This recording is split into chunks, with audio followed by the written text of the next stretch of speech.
নমস্কার, আমি মধুশ্রী আর আপনারা দেখছেন আমার channel tale of trails by MDB. আমার এই মেঘালয়া সিরিজের শেষ ভিডিওতে আপনাদের জন্য থাকছে ডাউকি ভ্রমণের সব খুঁটিনাটি তথ্য। এর সাথে থাকছে চেরাপুঞ্জির গার্ডেন অফ কেভস। যারা আমার আগের ভিডিওগুলো এখনও দেখেননি তাদের জন্য লিংক ডেসক্রিপশন বক্সে দিয়ে রাখলাম। আশা করি সব ভিডিও দেখার পর শিলং চেরাপুঞ্জি ভ্রমণ আপনাদের জন্য কিছুটা হলেও সহজ হবে। তার সাথে আমার এই মেঘালয়া সিরিজ আপনাদের কেমন লাগলো সেটাও অবশ্যই কমেন্টে জানাবেন। আসুন তবে আর দেরি না করে ভিডিওটি শুরু করা যাক। ডাউকি নামটা শুনলেই প্রথমে যে ছবিটা চোখের সামনে ফুটে ওঠে সেটি হলো কাচের মতো পরিষ্কার জলে নৌকা ভেসে যাওয়ার ছবি। যদিও আমি অক্টোবর মাসে মেঘালয়া গেছিলাম, তাই অত সুন্দর দৃশ্য আমার কপালে নেই, কিন্তু যতটা সৌন্দর্য আমার চোখে ধরা দেবে তার সবটাই আপনাদের সাথে শেয়ার করে নেব। মেঘালয়ার পশ্চিম জয়ন্তিয়া পাহাড়ে অবস্থিত একটা ছোট্ট শহর ডাউকি। আর যে কারণে আমার মতো অসংখ্য মানুষ মেঘালয়া ট্রিপ ডাউকি ছাড়া ভাবতেই পারেন না, সেটি হলো উমাঙ্গাট নদী। একে আপনি ডাউকি নদীও বলতে পারেন। এই নদী ভারত তথা এশিয়ার অন্যতম স্বচ্ছ পরিষ্কার জলের নদী।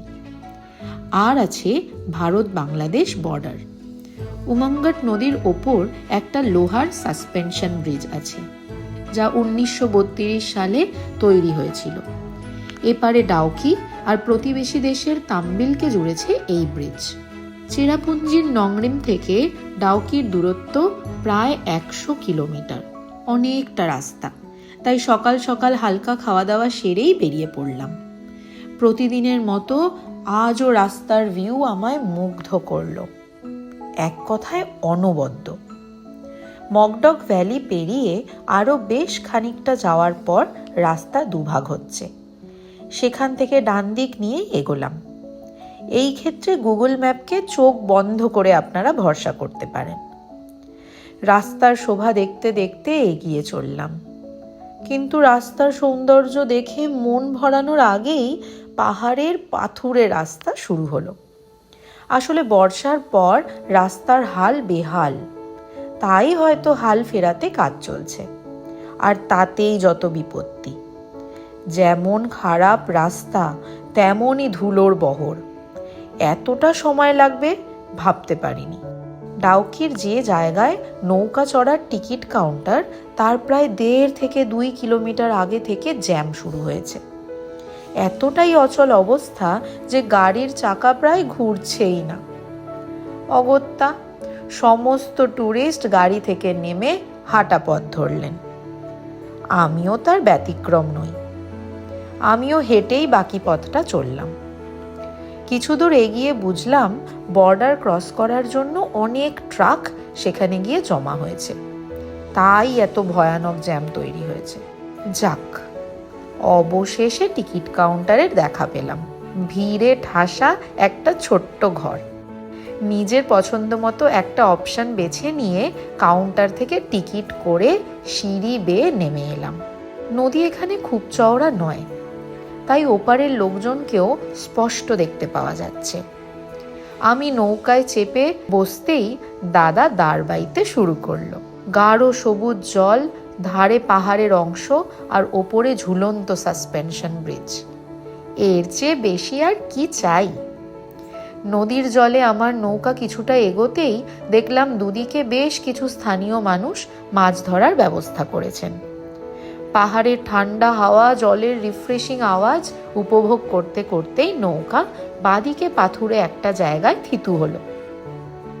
15 মিনিটের জন্য নৌকা দাঁড়াবে এখানে।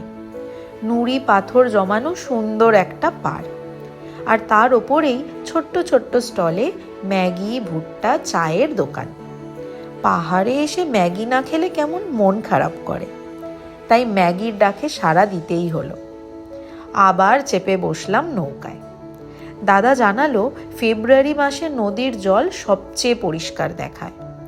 এত ট্রান্সপারেন্ট হয় যে নৌকা যেন বাতাসে ভাসছে মনে হয়। দাদা নৌকা এগোতে থাকলো সামনের নদীর বাঁকের দিকে। যত কাছে এগোচ্ছি জলের টার্বিউলেন্স তত বাড়ছে। বেশ খানিকটা গিয়ে নৌকা আপনা থেকেই ঘুরে যেদিক থেকে এসেছি সেদিকে চলতে লাগলো।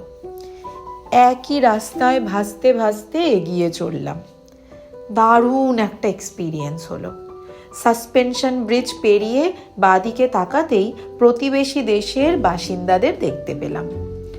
ওনারা জলে নেমে আনন্দ করছেন। ধীরে ধীরে নৌকা পাড়ের দিকে এগোতে থাকলো। ভালোই দেরি হয়েছে আজ, তাই ঝটপট গাড়ি নিয়ে ফেরার রাস্তা ধরলাম। এবড়ো খেবড়ো রাস্তায় আবার নাজেহাল হলাম। পাহাড়েই সন্ধে ঘনিয়ে এলো। তারপর এক সময় আলো ঝলমলে মগডগ ব্রিজ পেরিয়ে চেরাপুঞ্জি পৌঁছলাম। রাতের খাবার নিয়ে রুমে গিয়ে ফ্রেশ হয়ে খেয়েই ঘুম।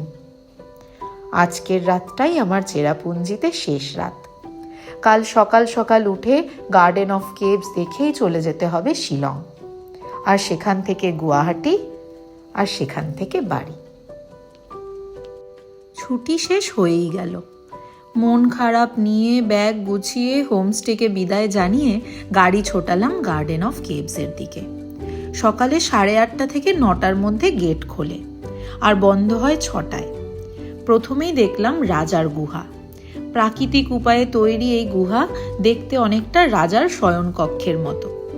তারপর বেশ কিছু ঝর্ণা চোখে পড়ল, আপনারাও দেখুন। এরপর একটা হার্ট শেপড রক, অনেকে ছবি তুলছেন এখানে। তারপর কিছু লাইমস্টোন কেভ। চলুন আপনাকেও নিয়ে বেরিয়ে আসি। একটা অভিনব খোদাই দেখলাম পাহাড়ের গায়ে। এ যেন মায়ের গর্ভে থাকা বাচ্চার মতো দেখতে, অপূর্ব। এরপর একটা বাঁশের ব্রিজ দিয়ে ঘন সবুজ গাছের মাঝে পাখির ডাক শুনতে শুনতে এগিয়ে চললাম উমদাওয়ার দিকে। পাহাড়ের গায়ে প্রাকৃতিক উপায়ে জল বেরিয়ে আসছে। স্থানীয় লোকজনের সাথে কথা বলে জানলাম যে এই জল নাকি দারুণ উপকারী। সবাই নিজের নিজের বোতলে এই জল ভরছেন, আমিও নিলাম। এবার বাড়ি ফেরার পালা। গার্ডেন অফ কেভসে এন্ট্রি ফি ছিল 100 টাকা বড়দের জন্য, আর ছোটদের জন্য মাথাপিছু 50 টাকা। এর সাথেই আমার 6 দিনের মেঘালয়া ট্যুর শেষ পর্যায়ে এসে হাজির। শিলং পৌঁছে একটা গাড়ি বুক করলাম। কথা হলো গুয়াহাটি এয়ারপোর্ট পৌঁছে দেবে, তবে তার আগে কামাখ্যা মন্দির দর্শন করে ফিরব। গাড়ির ভাড়া পড়ল 1800 টাকা। মন্দিরে পুজো দিয়ে এয়ারপোর্ট গেলাম। রাত্রের ফ্লাইট ধরে কলকাতা, আর সেখান থেকে বাড়ি। ভিডিওটি ভালো লেগে থাকলে লাইক ও কমেন্ট করবেন, নিজেদের পরিচিতদের মধ্যে শেয়ারও করবেন। ভালো থাকবেন, সুস্থ থাকবেন, আর দেখতে থাকবেন আমার channel tale of trails by MDB. খুব তাড়াতাড়ি নতুন এক জায়গার ভিডিও নিয়ে হাজির হব।